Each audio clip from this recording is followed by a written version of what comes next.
Hello, everyone. I'm Matthew Allen, and welcome back to Hanging Chads. Now, you may have noticed that last time I did kind of fumble. I truly thought the book was called Hanging Chaos. I didn't even think to read the title on the inner page and not the one on the cover. The font just betrayed me. But we're here for a little more, so let's get to it. Chapter 3. What's so funny about peace, love, and understanding? Even as a very young child, Maddy instinctively knew that she could not tell her parents about the actual events that had occurred over the course of the past 24 hours.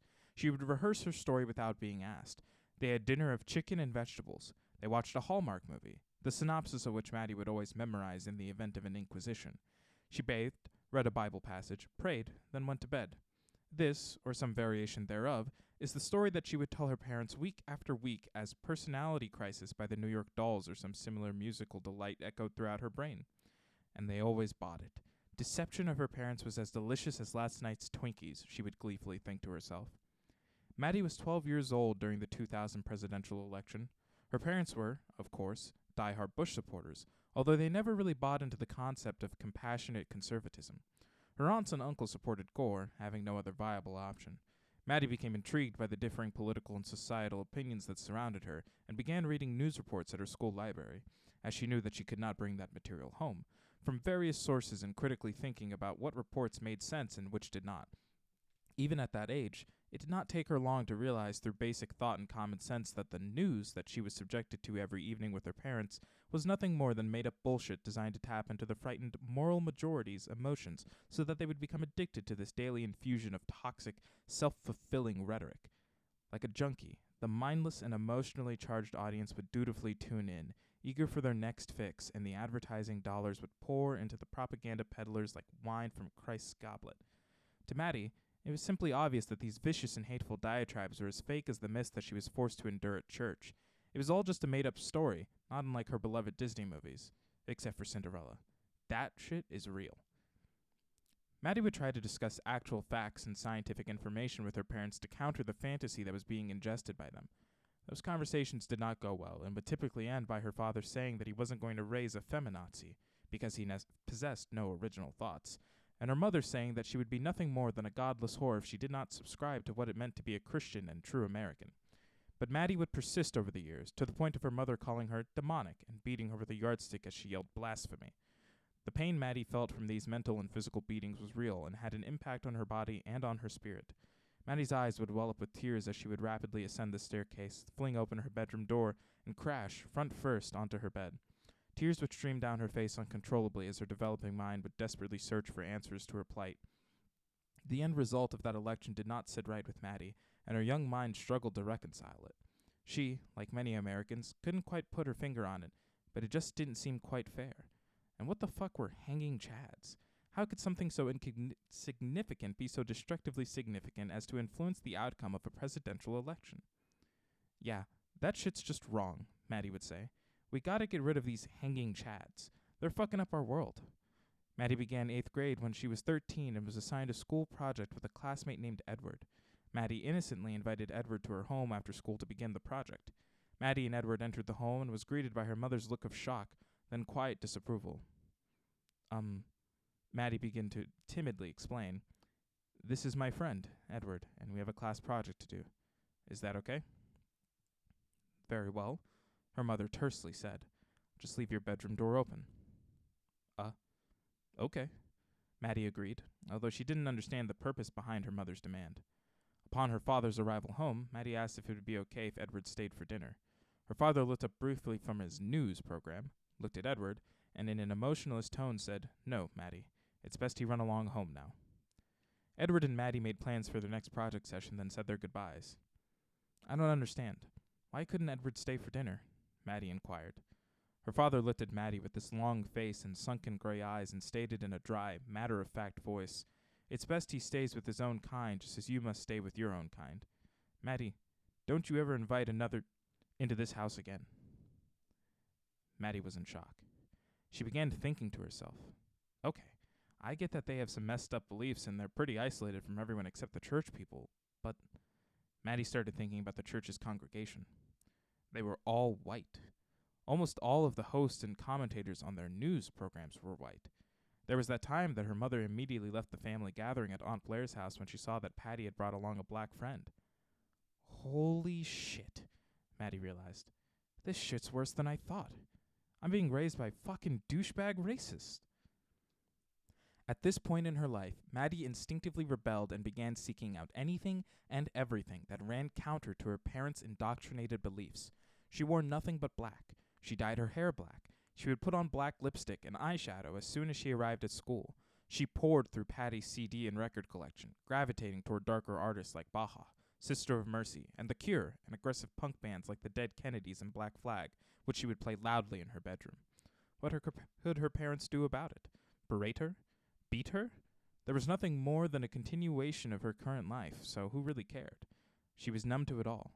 Although she felt empowered enough to act out, she never mentioned anything about the abuse she was enduring at her mother's cruel hands and her father's impotence out of fear that her weekend passes would be forever taken from her. Her infectious smile faded, and she stopped flashing her silly face, for she just didn't care about others' reactions any longer, except for on her weekends with her aunts and uncle. She continued to feel genuine joy each weekend in the warm emotional embrace of those that she considered to be her real family. She enjoyed the typical activities that had become ingrained into their Friday night ritual, but she relished the added dimension of lively discussion and debate with knowledgeable adults over the most complex issues of the day. This was an environment that actually encouraged her to question authority and explore the validity of various rational viewpoints. Her thoughts and opinions were treated with the same regard and respect as any of the other conversationalists, and she was not protected from receiving negative criticisms. It was all just a part of the give and take of a respectful but vigorous adult discussion. One evening in particular, when Maddy was 15, Patty's latest friend began regurgitating the same neo-fascist, anti-immigration, radically pro-gun propaganda that festered from the right-wing talking points crowd. Patty stopped sipping her gin and tonic and looked over at Maddy, who had a look of delighted surprise on her face. Blair and Joe stared at the trio silently, waiting in anticipation to see who would make the next move. The only sound that was discernible in this suddenly tense room was the slight cracking of the ice casually melting in Patty's glass until Maddy began laughing and exclaimed, "Jesus Christ, Aunt Patty, you gotta unload this one. She's not bright enough to hang with us." Patty shook her head in disbelief as she turned to her soon-to-be former companion and said, "Shit, you're hot and all, but I know I can't change your mind, and I really can't hang with a fascist, so, get the fuck out." The room exploded into laughter as the wounded and embarrassed figure slipped out of the house and into the night. "Blair, honey, could you go get the fire extinguisher?" Uncle Joe inquired. Perplexed, Blair asked why as tears brought on by excessive laughter rolled down her almost too perfect cheeks. "Well," Joe explained, "we might want to be prepared for the cross that's going to be burned on our lawn tonight." Joe's droll commentary resulted in another round of unstoppable laughter. "This isn't funny," Patty exclaimed. "Who the hell am I going to fuck tonight?" In the meantime, her parents, concerned about the erosion of their power over their teenage daughter's soul, was conspiring with their cult leader/pastor. Even as a young child, Maddy never was engaged in the sermons or activities of the church. She would simply gaze out of the window and look at the beauty of the world that existed outside of the dank gray wooden walls. That is, until her mother would give her a sharp nudge in her side, which inspired nothing more than polite staring at the pastor as his meaningless words fell harmlessly away from her consciousness. This polite indifference had now grown into visible hostility toward these rituals, as Maddy would sit in her Sunday dress, her arms folded with a look of resentment upon her 15-going-on-10-year-old looking face. The pastor was a man in his mid to late 40s. Slicked back black hair to match his neatly trimmed goatee topped his ruggedly charismatic face. A tall-ish man with a reasonably toned body for a man of his age, he was married with 2 grown daughters of his own, both of whom were attending Bible college. He knew what was needed to guide a teenage girl through the confusion of hormones, peer pressure, and sinful urges. He knew, he would tell Maddy's parents, how to guide her back onto the Lord's path. It was then decided that Maddy would go to the pastor's home on Wednesdays after school for private Bible study. It was this private tutoring, he convinced, that would prove pivotal to the salvation of Maddy's soul. But should this fail, they had no recourse but to accept that Maddy's soul had already been consumed by the dark spiritual forces that proliferated throughout their version of the world, and he would advise them to allow their daughter to go onto her sinfully perilous path so as to disallow her possession from being a corrupting influence upon the family and church. Following the sermon the next Sunday, Maddy's mother looked down upon her petite daughter, expressionless with the exception of the slightest of wry smirks exposing the cracks from around her serpentine lips. Her father sat alone and motionless, his legs hanging out from the end of a well-worn pew. Looking down with a blank expression as if in a state of forlorn ambivalence, he said nothing.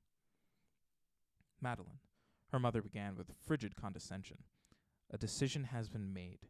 Go to the pastor's office this instant. He will explain. This is your only choice for redemption. Come straight home afterwards. You shall walk home today with your cross to bear."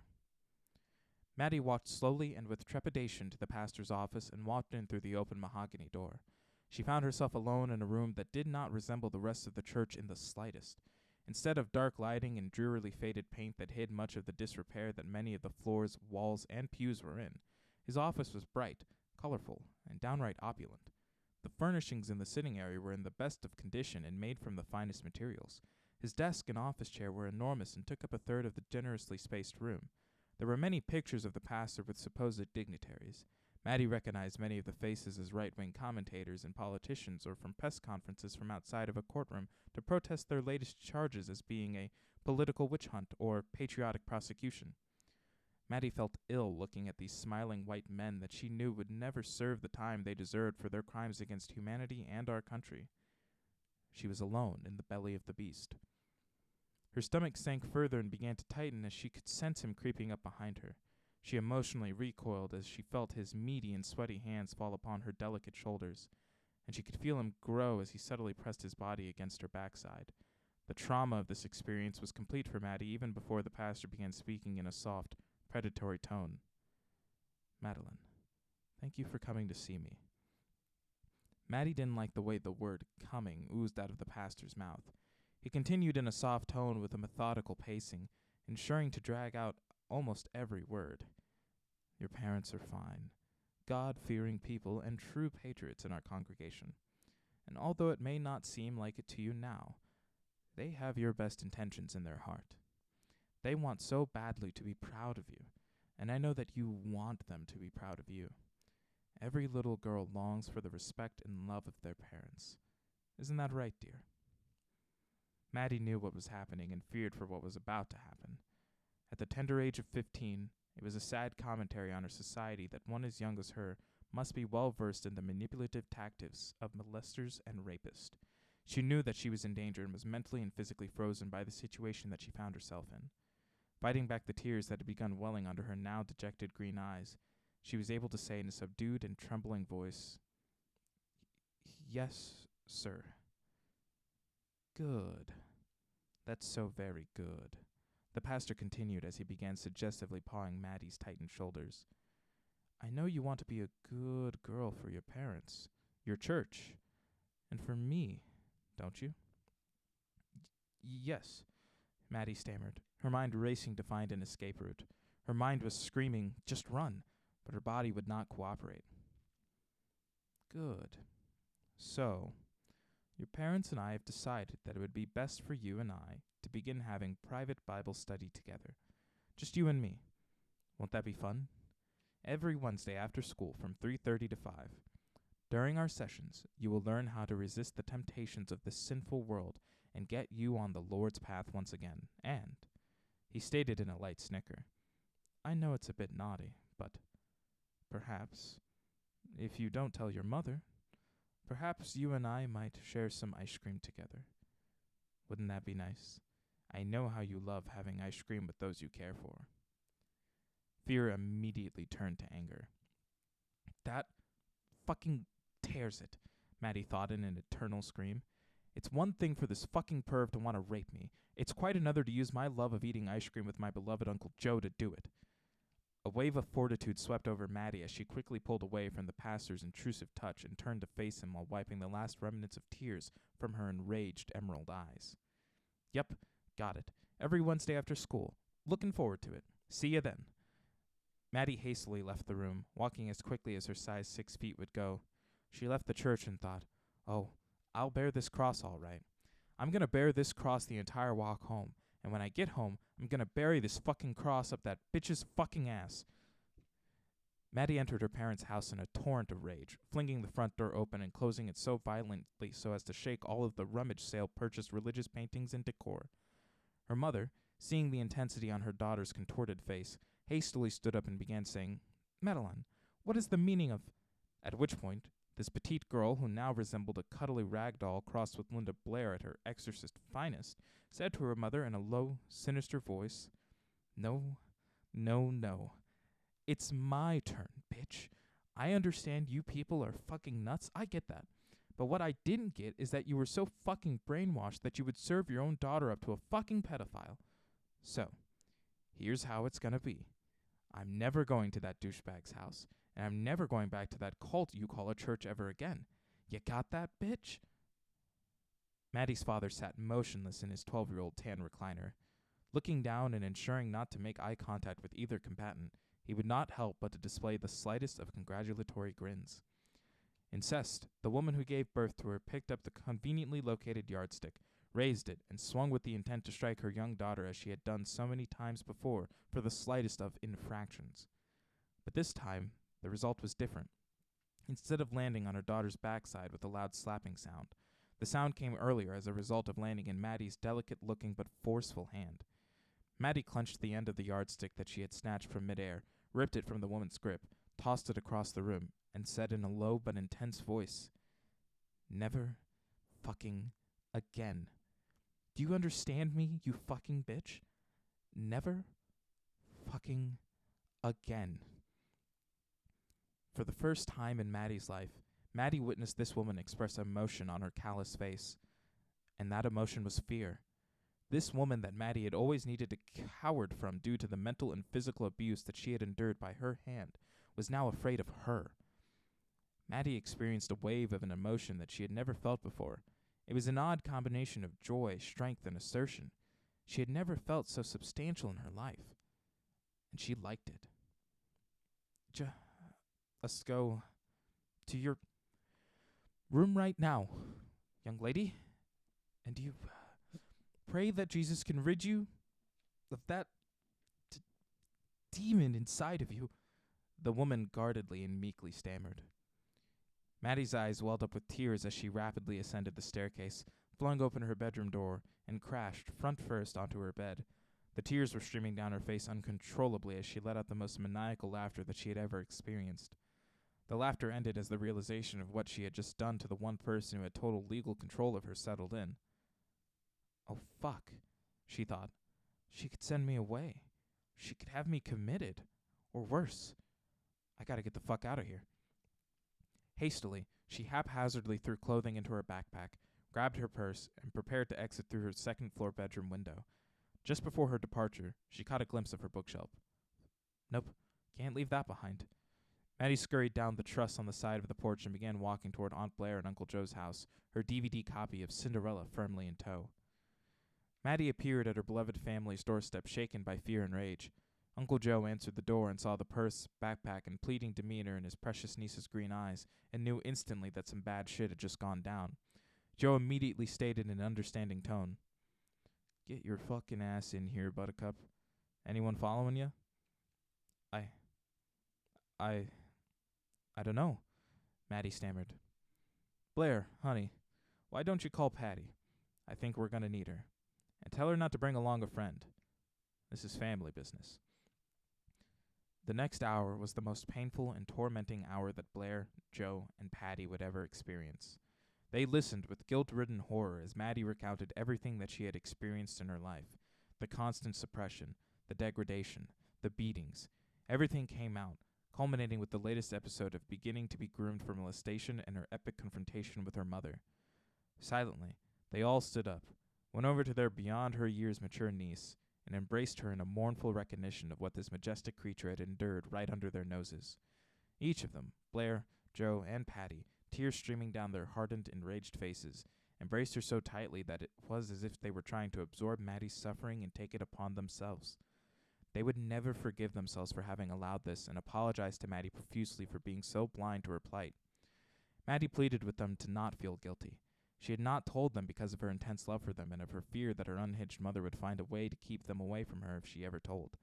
The mixed emotions of pride and the strength of their niece entangled with their gnawing guilt was broken by the ring of the Harvest Gold rotary phones in the foyer. Blair solemnly left the emotional huddle and answered the phone. Yes, she's here. Yes, please. Come on over. I'm sure it will be fine. Guilt appropriately turned to all-consuming anger for each member of the family as Blair re-entered the room, giving her sister and her love of her life knowing glances before she spoke in a controlled voice so as not to unleash the torrent of fury she and the others were experiencing. Maddy, your parents are coming over. I think you should go up to your room now.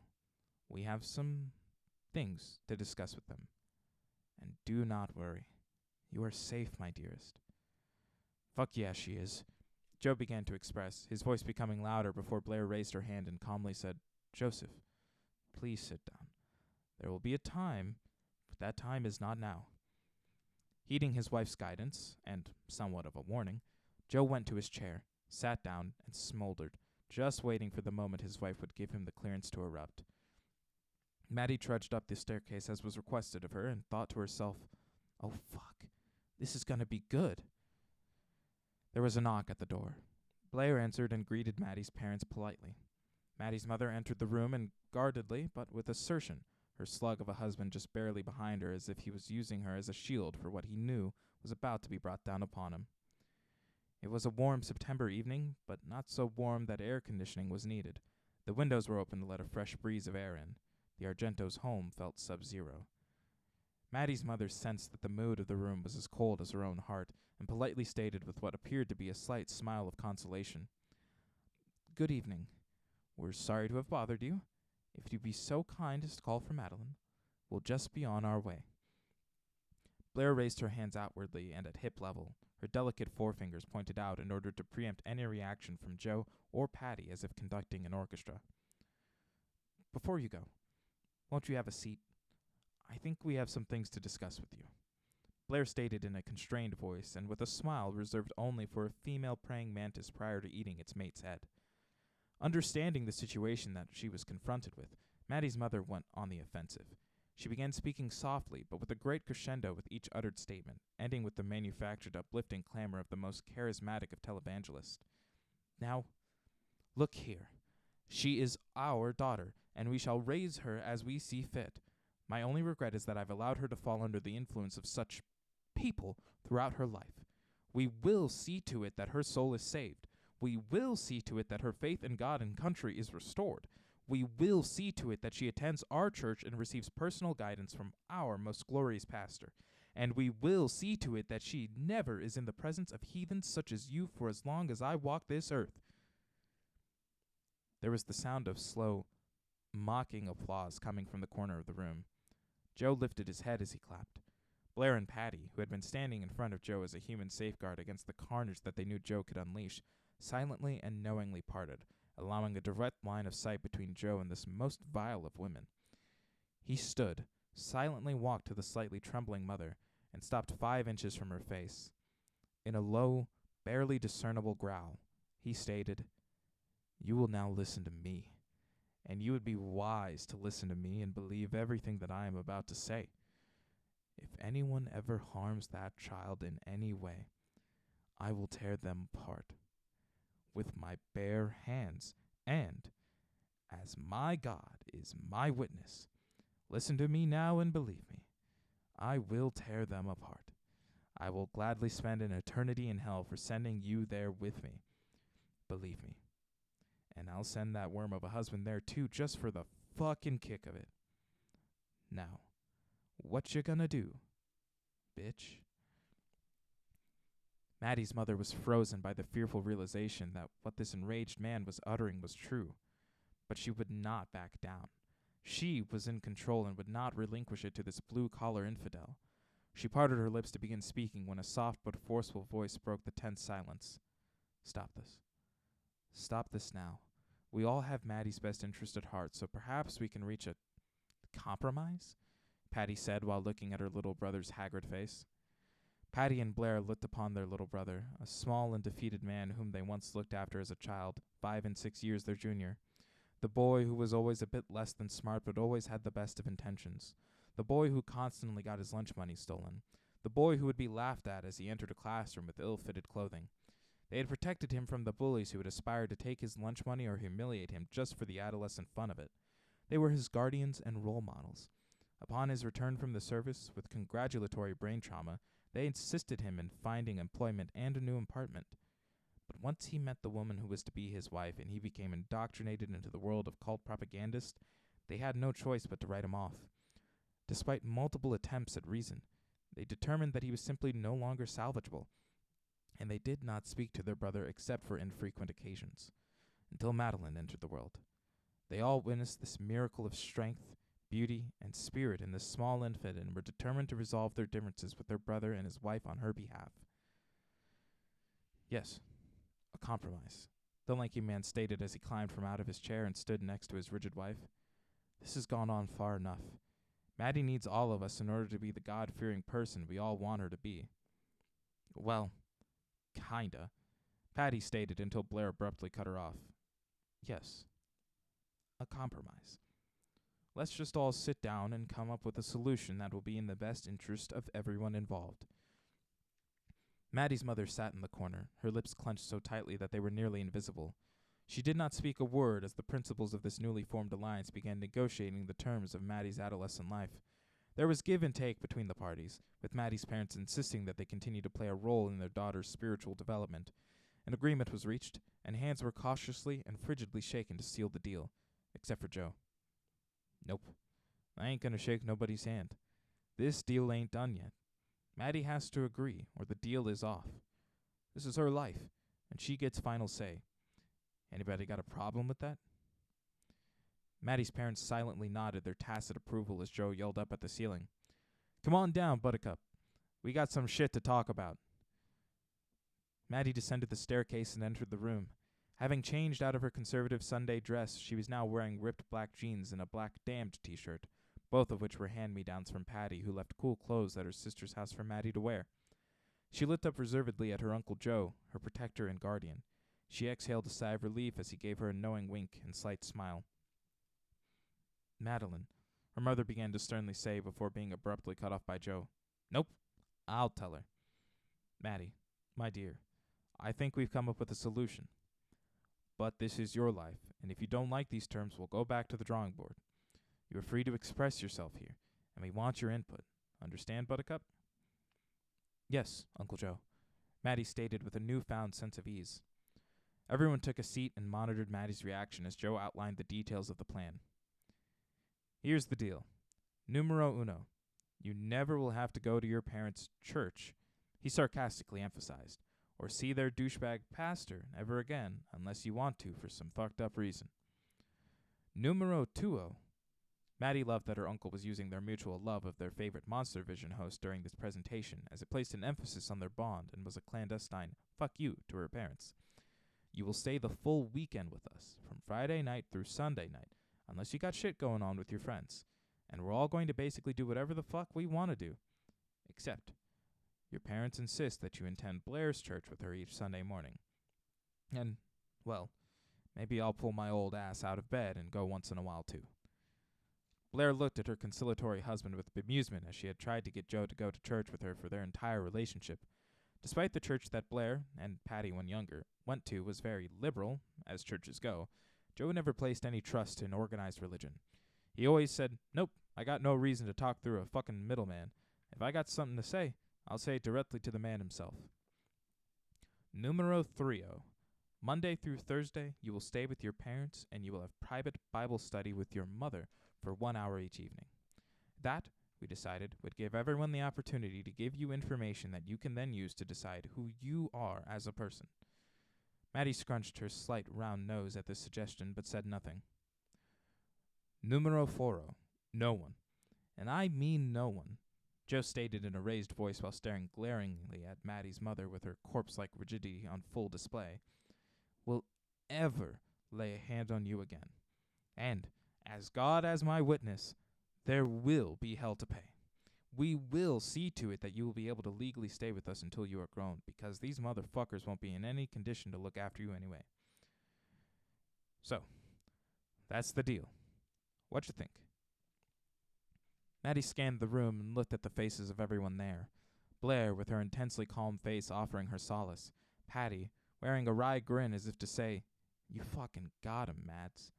Her father, solemn but with a hint of hopefulness being displayed by his widened eyes and raised eyebrows. Her mother, looking defiant but unable to keep her eyes from expressing the stinging defeat that she had just endured. And, finally, back to Uncle Joe, his face strong and caring, as if to say, "It's up to you now, and I got your fucking back." He had signed off on this deal, so, she surmised, if he trusted the deal, then so could she. "Yeah, okay. Seems fair. We'll give it a shot," Maddy stated, projecting confidence. "But one last thing. Numero 50. I'm not going to be subjected to any more radical right-wing brainwashing propaganda bullshit on TV or the radio or anywhere for that matter, and the fucked up Bible shit. It's one or the other. Got it? You want to listen to all of that shit? Go for it. It's your life. But this is my life, and I'm now going to decide what to listen to and who to believe. You can try to indoctrinate me with one or the other, but not both. If you don't like it, then the deal's off." "Madeline," her mother stated through her clenched teeth while impersonating a pacifying tone, "just the Bible study will be fine, and we shall pray that you will become a God-fearing, patriotic American as we spend our time together. Now, please gather your belongings. It's time we take our leave." Nope," Maddy stated with an upturned, shaking head, resembling an infant refusing to eat her string beans. "It's Sunday. I'm staying here tonight. I'll see you after school tomorrow. Really looking forward to it, too." Her daughter's sarcasm and newfound haughtiness was not lost on her parents as they crept out of the house like a defeated army. Joe beamed with pride for his family as he witnessed Maddy go over to his adoring wife and his sister-in-law and embrace them in a tension-releasing hug. Tears flowed as she said, "Thank you, all. I love you all so much." "Fuck this. Where are we ordering pizza from tonight anyway?"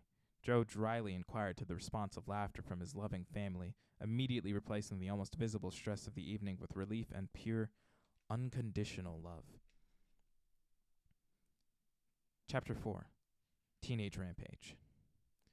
Approximately 3 weeks later, the pastor was found beaten in a dark parking lot behind an adult video store, the apparent victim of a carjacking. Lying in a pool of his own blood, both arms had been broken. His jaw was shattered, as were his teeth, the chipped fragments glistening in the moonlight. Both eyes were a macabre dark purple and swollen shut from the intense beating that they had endured, and every finger on both hands had been meticulously snapped, one by one. His brand new 2003 Porsche, which he could somehow afford on his modest pastor's salary, was found in an abandoned lot a few days later.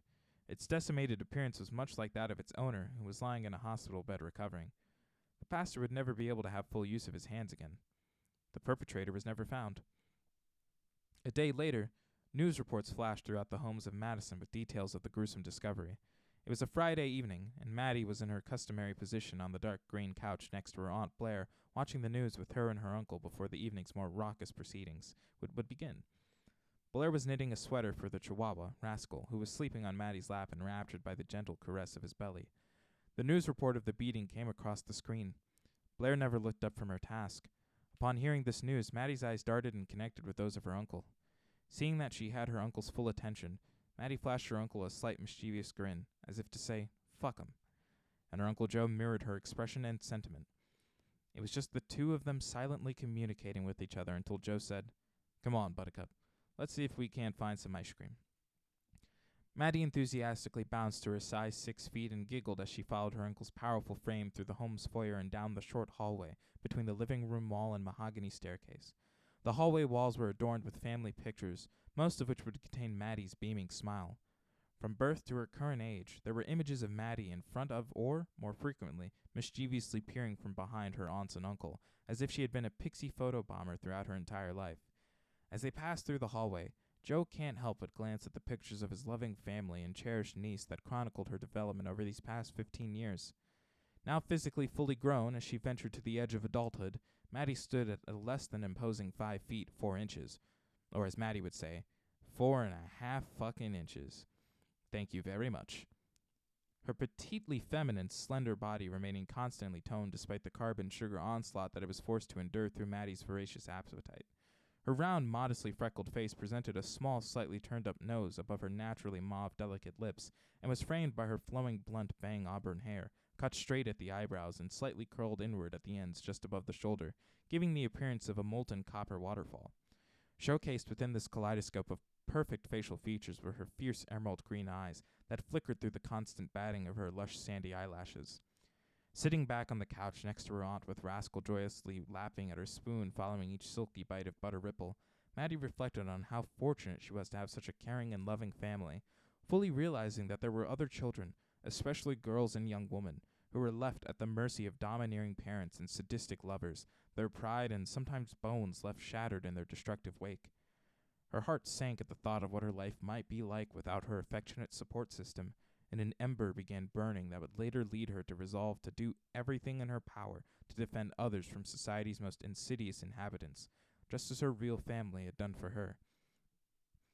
Maddy had a singular thought throughout high school. Get the fuck out. Although her home life was much more stable and much less abusive, she was still confronted daily, well, Monday through Thursday, with snide barbs from her parents as they continued to attempt to indoctrinate their daughter into their twisted world vision. There were constant targeted references to godless whores and infidels throughout each day's Bible study sessions with her ever-condescending mother, and her father frequently referred to her as my little feminazi or my little commie in order to belittle her liberal but quite mainstream political ideology. What was so wrong, she thought, on treating our country's citizenry with regard and care? To help them have health care, a social security net to combat economic downturns, to be the beacon for the world's downtrodden as promised by our Statue of Liberty, to have the wealthy shoulder their fair share of the country's responsibilities to one another, to not have weapons of war in the hands of untrained and often radically unhinged individuals who use them to commit genocide against those whom they deem unworthy due to their nationality, gender, skin color, sexual orientation, or politics? What, she thought, was so wrong about each of us realizing that we are all a part of this society and that we have the moral obligation to fulfill our responsibilities toward one another in order to collectively protect our inherent rights of life, liberty, and the pursuit of happiness? Is the mortal sin of so-called liberalism as simple as not wanting to pay taxes so that the wealthy can buy another vacation home and the middle class can upgrade to a 52-inch flat screen in their bedroom to match the ones in their living room and basement family room? Is that what was most important to her parents and those of their ilk? Maddy found it ironic that her father would rant about socialism while eagerly accepting his unemployment check when he lost his latest job, receiving his free health care at the VA clinic, and frantically filling out the forms necessary to receive government energy assistance. It seemed to Maddy that her parents' definition of socialism consisted solely of government programs that they themselves didn't receive at that particular moment. If it was a program that they did not receive but was beneficial to someone else in our society, it was socialism, and that was evil. If it was a benefit that they themselves benefited from, it was something that they were entitled to. Maddy also found irony in her parents' protestations of being under the yoke of government oppression, while supporting a political party that was attempting to exterminate actual democracy through voter suppression tactics and gerrymandering representational districts, among many other things. But, she surmised, this was okay with them, because it was the other whose rights were being eliminated and not theirs. At least, not yet, Maddy thought, as she would say to herself silently in her sing-songy voice. Better be careful what you wish for, fuckers. Shortly after the family's joint custody deal was struck, Maddy sat down with her aunt and uncle to reveal her plan for her sought-after independence. Although the plan was sophomoric, as she was, after all, a sophomore in high school, its simplicity had a beauty and determination to it. Maddy stood in the middle of the Argento living room with her adoring family sitting around. The moment's importance led her to feel as though she were about to deliver something as historic and impactful as the Emancipation Proclamation or the awe-inspiring I Have a Dream speech. Standing proudly with her shoulders back and wearing a sly smile, she began to speak in a formal tone, her green eyes darting to each audience member from underneath her tapestry of copper hair. Good evening. I would like to thank you all for attending my presentation, she stated, looking like an animated fairy addressing the United Nations. As you all know, I am wanting to leave Madison right after high school. I have chosen a destination. I will be moving to New York City. Why? Because I love the history and the imagery and the dynamic energy there. I need to be in a place with a variety of people and exciting adventures. Plus, my parents call it the bastion of sinners, so it kind of sounds like, well, she slightly snickers as she finishes the sentence, my kind of town. Looking up haughtily, she looked at her family, anticipating knee-slapping laughter for having delivered what she believed was the most clever joke in the history of the world.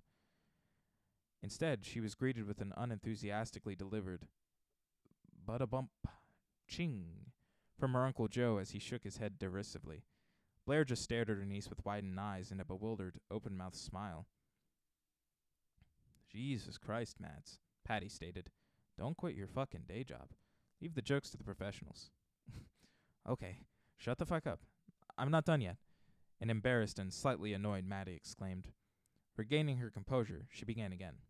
"I have developed a plan that is both simple and foolproof, and I would appreciate—" Her voice trailed off slightly before beginning again in a more assertive tone. "A little support, unlike your lack of support for my incredible humor," before finishing more softly, "in helping me to execute it." This last line brought the previously desired effective knee-slapping laughter from her bemused family, as they had just witnessed their diminutive niece fight back and immediately regain her composure in a most adorable fashion. Fighting through her laughter, Patty exclaimed, "That's right, Mads. Don't let anybody fuck with you. Not even us." "Okay, then. That's better," Maddy continued with her chin held high and wearing a confident grin as Rascal looked up at her from his nest at her feet. "Okay, here's the plan. Step 1. Work my ass off and save money up for the move. Step 2. Graduate early with good grades. I figure if I take summer school courses over the next 2 summers, I'll have enough credits to graduate in January 2006 instead of in May. I can then move, maybe in time for the spring semester at college. Step 3. Get a scholarship to a university in New York. Easy peasy. I'm smart, fun, and adorable. They'll be falling all over themselves to bring me in. Step 4. Move my shit to New York and live happily ever after. Whatcha think?" Maddy was greeted at first with silence and wide eyes as the impact of her address began to sink into the family members.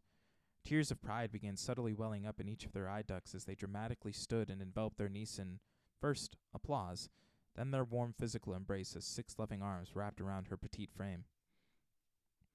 Throughout high school, Maddy attacked her plan with the zealous enthusiasm of an invading army on D-Day. She took a job as a cashier waitress at a local diner and ice cream parlor, making sure to milk as much tip money as she could from her, usually, male customers, through a subtle shake of her adolescent behind while flashing a not-so-subtle wink of her evocative left green eye. Decent wage, great tips, free food, and ice cream to take home and share with Uncle Joe. Who could ask for anything more? She would frequently ponder, as she would eagerly fill a container with soft-serve chocolate to take back to the Argentos' home on a Friday night, her contribution to the enthralling edible and musical extravaganza that she would once again experience.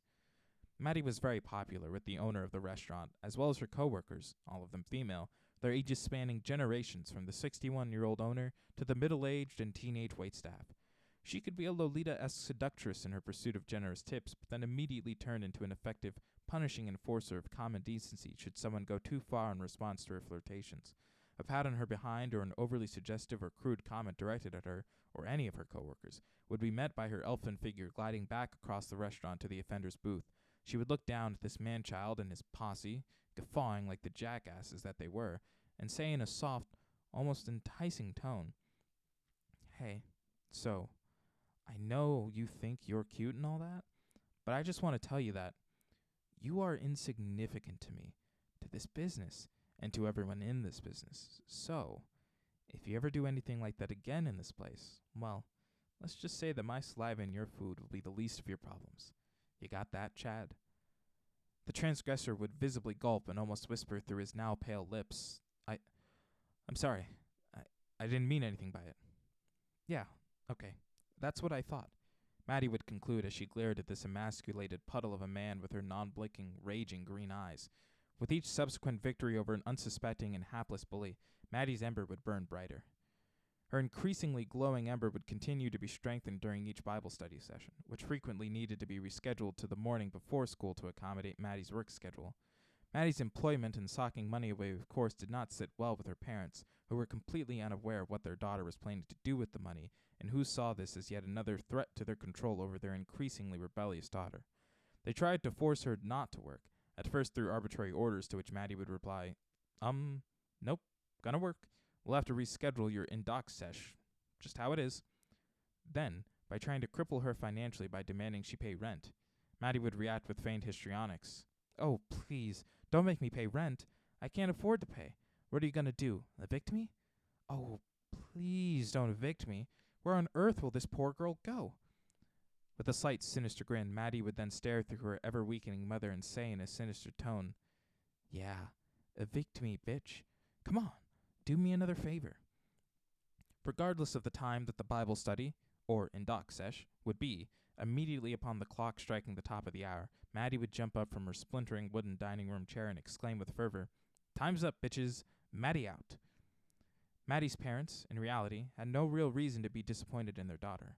Her fatal flaw in the eyes of her delusional, disapproving parents was that she was her own person and held on to her own beliefs and sense of self with the same determination and rigidity of her mother.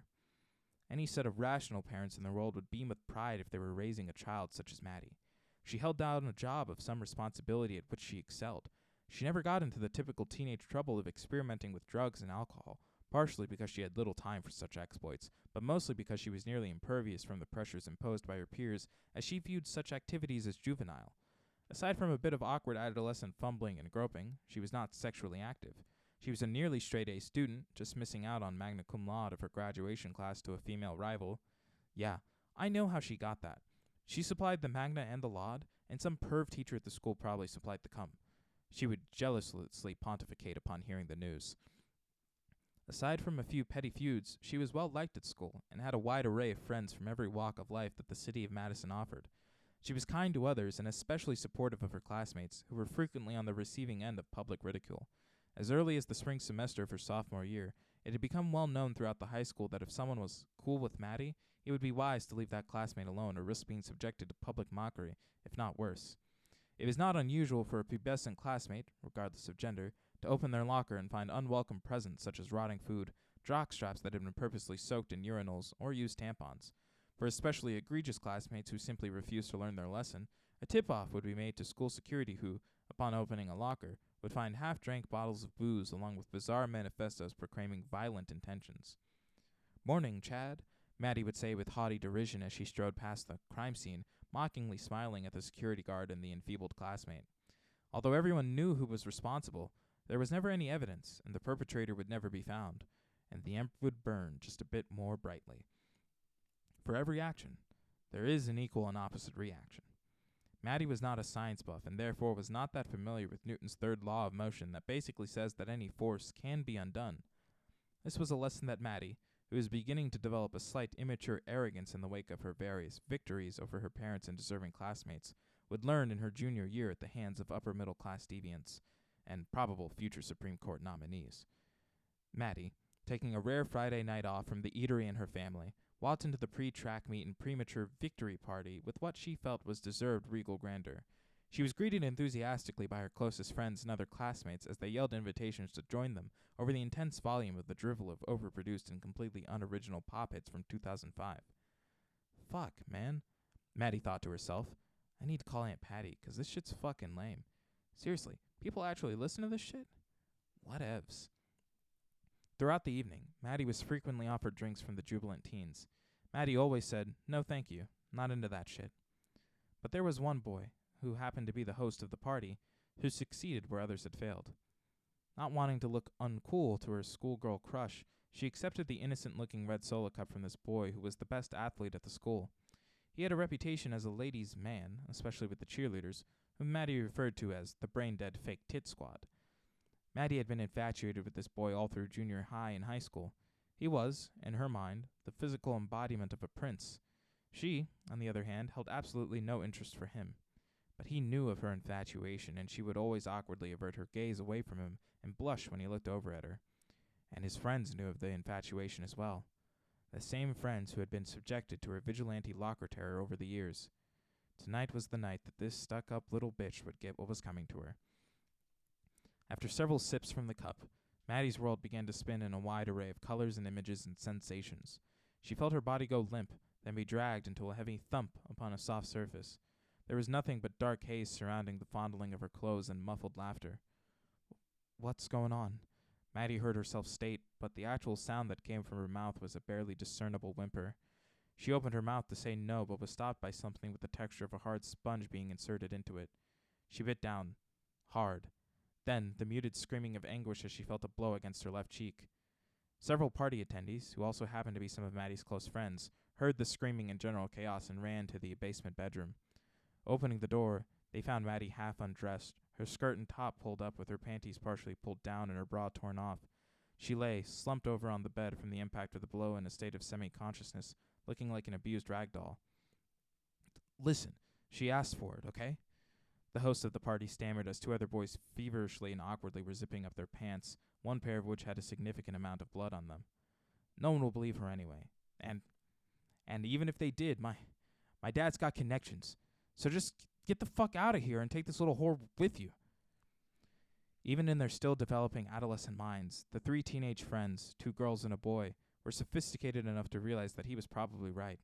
Rape victims were rarely believed, and even if they were believed, the social pressure that would result from legal action would be a fate worse than death to a teenage psyche. Plus, they had all been drinking and did not want to face the wrath of their parents or be forced to take the social risk of ratting out the party's other attendees. The best thing that they could do was get Maddy out of there. The 3 friends hastily stumbled with Maddy draped in between them to the 1996 silver Nissan that they had driven there, poured Maddy into the front seat, and took off to deliver Maddy to the Argentos. The door knock sounded like an ominous thud. Joseph Argento answered, in lounge shorts and a well-worn Bob Dylan t-shirt. He seemed like a giant, even to this rather tall, lanky girl who awkwardly looked up at him and stuttered. "Mr. Argento? Well, see, Maddy, Joe rushed past the girl to the silver car in the driveway. In one swift motion, he opened the car door, lifted his enfeebled niece into his arms, and strode back to the house. He took 2 steps at a time as he ascended the staircase leading toward Maddy's bedroom. Patty, having just arrived at the home for the normal Friday festivities, ran up the stairs after Joe. Blair came to the door and in a quiet yet stern voice said, "You and whoever's in the car, in the house, now." Joe laid Maddy down on the queen-sized bed with the care of a mother with her newborn kitten. Patty, who worked as a registered nurse at an assisted living home, rushed to Maddy's side and began an initial evaluation of her beloved niece's condition. Joe looked on with dreaded anticipation until Patty said, "Well, this isn't drunk. I think she's been drugged. She has some swelling on her cheek. Looks like she's been hit. I don't think those fuckers were able to finish what they started. I don't think that happened. Can't tell why she has blood on her mouth, but knowing her and what was going on, I can kind of guess. We need to keep watch over her, but I think she just needs to sleep it off. I'll stay up here for a while. Why don't you let Blair know?" Mixed with rage and relief, Joe descended the staircase and entered the living room where he found his wife sitting with the 3 humbled yet heroic teens. He gave Blair a subtle okay sign before rigidly taking a seat. Blair, sensing her husband's anger, said in a partially pleading, partially demanding voice, "Dearest, let me do this, okay?" Joe slowly nodded his approval as his wife began the interrogation. Following the intense questioning, there was not a dry eye in the room. They knew pretty much what had happened and definitely knew who was involved. "Okay. First off, thank you," Blair stated sincerely. "You have done this family a great service that we will never forget. I can't tell you how proud I am of you all and how thankful we all are that Maddy has such devoted and brave friends. Now, you 3 have been drinking, haven't you?" The 3 unlikely heroes solemnly nodded. "Very well. We're going to call each of your parents. We're going to tell them that the 4 of you went to a party, and when it got out of hand, you had brains enough to decide to hang out here. We will tell them that you are welcome to spend the night for a sleepover with Maddy, if that's okay with them, and we'll send you on your way in the morning. Sound okay?" Visible relief swept over each of the young faces as they realized that their short lives were not going to end that night. The next morning, Maddy awoke to the sight of her attentive uncle watching over her from the foot of her bed. He was holding her light blue baby blanket that he used to wrap around her as an infant as he cradled her into innocent slumber. But this morning, the blanket was more for his comfort than hers. Her eyes immediately locked onto his, and tears began to form as she said, "Oh, fuck. Uncle Joe. I fucked up. I'm so sorry." "You got nothing to be sorry about," Joe stated with a compassionate seriousness. "I just got one question for you. Am I handling this, Or are you? Maddy managed her mischievous grin through her embarrassment and tears and said, Nah, I can handle these fuckers. They won't get the jump on me again. Very well then, Joe stated with a reassured tone, as he now knew that his resilient niece's spirit was firmly intact. Why don't you get cleaned up and come down for breakfast? If there was ever a time for ice cream, this would be it. The next day, what seemed to be the entire school and surrounding community arrived at the Sunday afternoon track meet to witness their track team and local athletic hero bring home the medal. Making the event even more important, a number of college scouts were on hand to assess this boy's potential of filling their respective colleges' coffers from the sales of t-shirts bearing his image. Suspiciously absent from the event were two of the boys from the party. Rumor and innuendo later turned to fact as it was eventually revealed that one boy had to receive emergency surgery to repair his dangling participle. He would transfer to another school upon his recovery. Because of excessive nerve damage, his member would never be able to be used for anything more adventurous than common urination. The other boy, as it turned out, suffered from crippling depression and anxiety, exacerbated by his part in the violent rape attempt. During the track meet, he was in a psychiatric hospital. He would later transfer to a private school out of state. The following winter break, he returned home and took his own life by a single gunshot wound. The shot was fired from his father's revolver that had been arrogantly and carelessly left on his nightstand. The boy's blood and brain fragments were splashed across the NRA banner on the bedroom wall. The first event started off, literally, with a bang, and the upright Colts dashed off on their first step of their brief 100-meter journey. At this most inopportune time, the liquid laxative that had been placed into the boy's water bottle began its desired effect. While in full stride and leading the pack by a full length, torrents of foul feces exploded out of the boy's shorts and onto the track. Suddenly off balance, he slipped in the refuge and landed face first upon the scorching asphalt. Red and brown pools began forming around their respective extremities. Emergency personnel rapidly responded and provided initial treatment to the boy's shattered chin, jaw, and nose and placed him in a neck brace that they feared he required. Upon further examination at the hospital, the EMT's initial prognosis turned out to be correct. Upon landing, the boy's chin was thrust up with such force that an upper vertebrae had been snapped, which would require major surgery to repair. The boy would not experience a painless day throughout the remainder of his life. Needless to say, he never participated in athletics again, which was his only ticket to a higher education, as he wasn't terribly bright. He went on to live a loveless and insignificant existence before mercifully succumbing to colon cancer at the age of 52. The perpetrator of this most vengeful prank was never found, and the ember that had been momentarily beaten down began to subtly glow and rise once again like the proverbial phoenix. The stretcher passed right in front of Maddy, who held a premium viewing position just inside the 3-foot-high chain-link fence. As the humiliated and seriously injured boy passed with all the fanfare of a funeral procession, Maddy gleefully exclaimed, "Jesus Christ, Chad, when I said run, I didn't mean that. You need to watch what you drink." Maddy flashed her uncle, who was sitting with Blair and Patty a few rows up, a slight mischievous grin, as if to say, "Fuck him." And her Uncle Joe mirrored her expression and sentiment.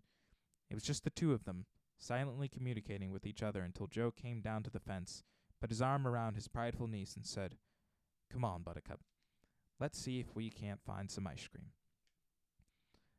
And that's where we're going to leave it off for today. So thank you guys so much for joining me for some more Hanging Chads. If you liked it, make sure to check out everything that's on here on Fansly, as well as the stuff I've got over on YouTube and Twitch. The things that don't have to be hidden behind a paywall on a site. Make sure to give all those things a good follow and listen to. So thank you all so much again. And I will see all of you next time.